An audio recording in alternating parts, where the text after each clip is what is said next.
सभी को बहुत बहुत शुभकामनाएं। हमारा देश दुनिया भर में सांस्कृतिक और भाषाई दृष्टि से बहुत समृद्ध है। देश की भाषाई संपन्नता को ध्यान में रखते हुए संविधान निर्माताओं ने भारत के संविधान में भाषाओं के लिए अलग से प्रावधान किया, जिसमें प्रारंभ में 14 भाषाएं रखी गई और अब 8वीं अनुसूची में कुल 22 भाषाएं सम्मिलित हैं। भारत की सभी भाषाएं महत्वपूर्ण हैं। उसका अपना अपना एक समृद्ध इतिहास है और विभिन्न भारतीय भाषाओं के साथ समन्वय स्थापित करते हुए हिंदी ने जनमानस के मन में एक विशेष स्थान भी प्राप्त किया है। यही कारण है कि आजादी के आंदोलन में अनेक स्वतंत्रता सेनानियों ने महात्मा गांधी, सरदार वल्लभ भाई पटेल, विनोबा भावे, आचार्य कृपलानी, काका साहेब कालेलकर, जवाहरलाल नेहरू, ये सभी ने हिंदी को संपर्क भाषा बनाकर आंदोलन की गति को बढ़ाने का प्रयास किया। स्वराज प्राप्ति के हमारे स्वतंत्रता आंदोलन में स्वभाषा का आंदोलन निहित ही था। स्वतंत्रता प्राप्ति के बाद हिंदी की महत्वपूर्ण भूमिका को देखते हुए संविधान निर्माताओं ने अनुच्छेद 343 द्वारा संघ की राजभाषा हिंदी और देवनागरी लिपि को अपनाया। संविधान के अनुच्छेद 351 में हिंदी भाषा के विकास के लिए हमें निर्देश भी संविधान ने किया है। देशवासियों, माननीय प्रधानमंत्री श्री नरेंद्र मोदी जी के प्रेरणादायक नेतृत्व में आज जब पूरा देश आजादी का अमृत महोत्सव मना रहा है और प्रत्येक क्षेत्र में हम नई ऊर्जा के साथ नए संकल्प ले रहे हैं, ऐसे में यह सामूहिक प्रयास होना चाहिए कि राजभाषा हिंदी को लेकर संविधान द्वारा निर्धारित लक्ष्यों को हम प्राप्त करें। किसी भी लोकतांत्रिक देश में सरकारी कामकाज की भाषा तभी सार्थक भूमिका अदा कर सकती है जब देश के जन सामान्य से वो जुड़ी हो और जितने भी निर्णय लिए जाते हैं, जितनी भी नीतियां बनती हैं, वो नीतियां तभी लोकभोग्य हो सकती है जब वो स्थानीय लोगों की भाषा में हो।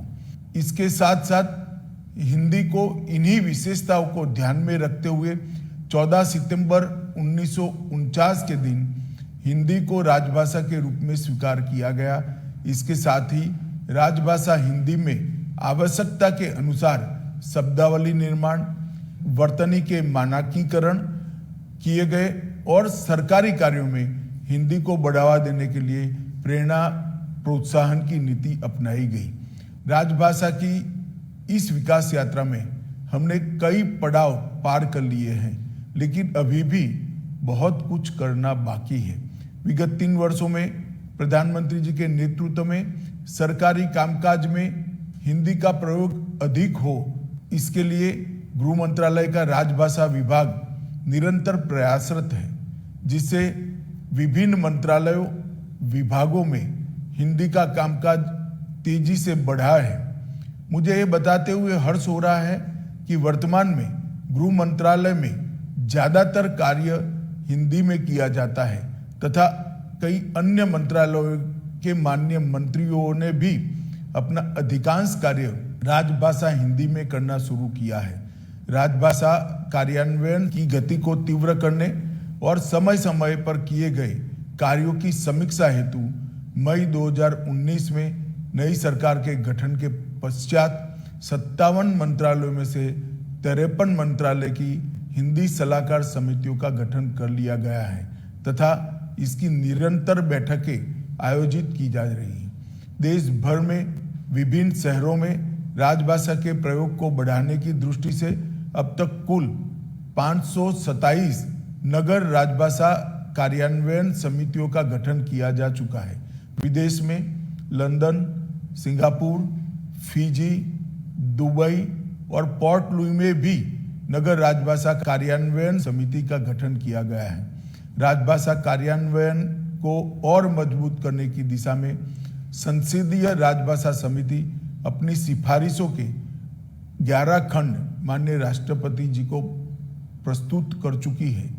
राजभाषा विभाग द्वारा 13-14 नवंबर 21 को बनारस में पहला अखिल भारतीय राजभाषा सम्मेलन तथा नई दिल्ली केंद्रीय सचिवालय राजभाषा सेवा संवर्ग के अधिकारियों के लिए पहला तकनीकी सम्मेलन आयोजित किया गया।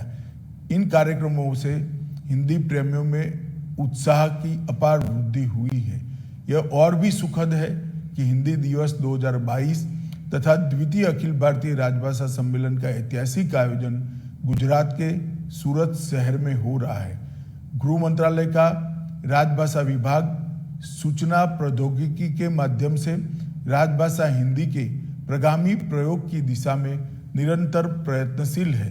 राजभाषा विभाग ने स्मृति आधारित अनुवाद प्रणाली कंठस्थ का निर्माण और विकास किया है, जिसमें लगभग 22 लाख वाक्य शामिल किए जा चुके हैं। इस टूल का प्रयोग सुनिश्चित कर सरकारी कार्यालयों में अनुवाद की गति एवं गुणवत्ता बढ़ाई गई है। राजभाषा विभाग द्वारा जन साधारण के लिए लीला हिंदी प्रवाह मोबाइल ऐप तैयार किया गया है, जिससे अपनाकर 14 विभिन्न भाषा भाषी अपनी अपनी मातृभाषा से निःशुल्क हिंदी सीख सकते हैं। राजभाषा विभाग के ई महाशब्दकोश में 90,000 शब्द सम्मिलित किए गए हैं और ई सरल हिंदी वाक्य कोश में 9,000 वाक्य शामिल है। माननीय प्रधानमंत्री श्री नरेंद्र मोदी जी के नेतृत्व में देश को नई शिक्षा नीति मिली, जिसमें मातृभाषा में शिक्षा देने को प्राथमिकता दी जा रही है। राजभाषा विभाग ने अमृत महोत्सव के अवसर पर विधि, तकनीकी, स्वास्थ्य, पत्रकारिता तथा व्यवसायिक में भारतीय भाषाओं के प्रचलित शब्दों को शामिल करते हुए हिंदी से हिंदी बृहद शब्दकोश के निर्माण पर भी काम शुरू किया है और सुलभ संदर्भ के लिए एक अच्छे शब्दकोश का सृजन किया जा रहा है। इस तरह की उन्नत शब्दावली प्रशिक्षण, अनुवाद तथा शीघ्रता से ग्रहण करने में भाषा की जानकारी की दृष्टि से बहुत महत्वपूर्ण होगी। हजारों वर्षों से भारतीय सभ्यता की अविरल धारा हमारी भाषाएं, संस्कृति और लोक जीवन में सुरक्षित रही है।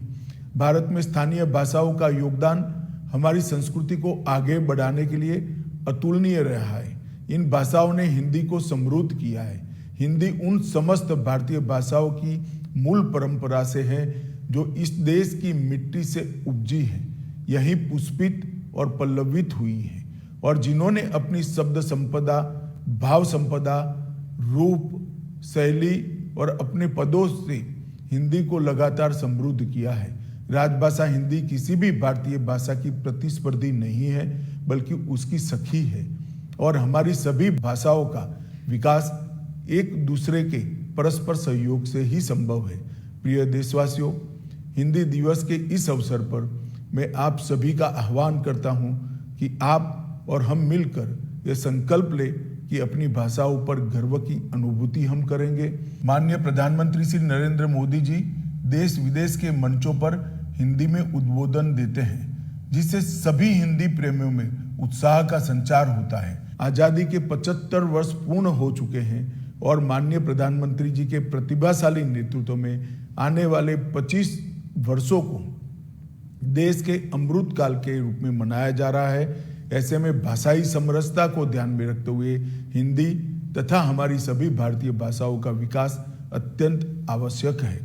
आइए आज संकल्प लें कि दैनिक कार्य में, कार्यालय के कामकाज में अधिक से अधिक काम हिंदी तथा स्थानीय भाषाओं में कर दूसरों के लिए अनुकरणीय उदाहरण प्रस्तुत करें और हमारी युवा पीढ़ी को भी इस रास्ते पर हम ले जाएं। हिंदी दिवस के शुभ अवसर पर आप सभी को पुनः मेरी हार्दिक शुभकामनाएं हैं। वंदे मातरम।